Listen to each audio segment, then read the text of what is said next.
एक बार की बात है, केरल के एक छोटे से शहर में सुल्तान नामक एक डरावना कब्रिस्तान था। ऐसा कहा जाता था कि उस कब्रिस्तान में विभिन्न प्रकार के अलौकिक शक्तियां रहती थीं।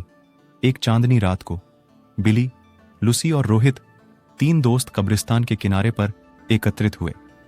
अचानक उनको कब्रिस्तान से भयानक फुसफुसाहट की आवाज सुनाई दी। आवाज कहां से आ रही है यह?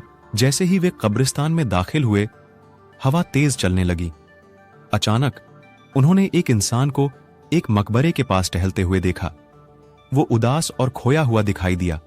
इसलिए बिली, लूसी और रोहित उसके पास आए और पूछा, कौन हो तुम और इतनी रात को यहां क्या कर रहे हो? तो उसने जवाब दिया कि मैं एक आत्मा हूं और मेरा नाम अकबर है।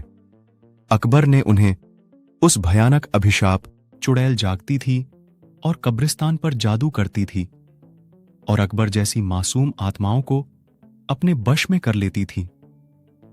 अभिशाप को तोड़ने का एकमात्र तरीका कब्रिस्तान की पीछे जंगल में एक पेड़ के नीचे छिपी हुई मंत्र पुस्तिका को ढूंढना। जादुई पुस्तक ढूंढने की दृढ़ संकल्प लेकर बहादुर तिकड़ी अपने मिशन पर निकल पड़ी। उन्होंने अंधेरे में मकबरों के बीच रास्ता खोजा जंगल में जाने के लिए, और इस बात का ध्यान रखा कि आराम करने वाली आत्माओं को परेशान न किया जाए।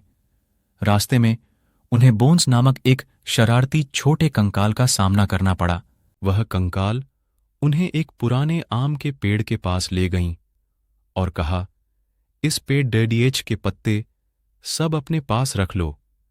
अगर ये पत्ता तुम्हारे पास रहेगा तो वह चुद्दैल तुम्हारा कुछ नहीं बिगाड़ ढा सकती, और ये पत्ता तुम्हें जादुई किताब हासिल करने में मदद करेगा। यह कहकर वह कंकाल वापस कब्रिस्तान की तरफ चला गया।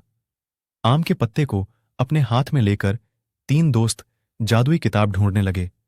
बहुत ढूंढने के पश्चात जंगल में एक झील के अंदर उन्हें छमता हुआ कुछ दिखाई दिया। रोहित को तैरना आता था, तो उसने झील के अंदर जाकर वह चमकता बॉक्स ले आया।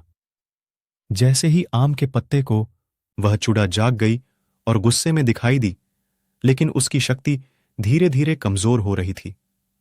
उसने बिली, लूसी और रोहित को जादुई किताब पढ़ने से रोकने के लिए अपनी जादुई शक्ति का प्रयोग किया, लेकिन उन तीनों पर कोई असर नहीं हुआ, क्योंकि तीनों के पास आम के पत्ते थे जो उनकी रक्षा कर रहे थे।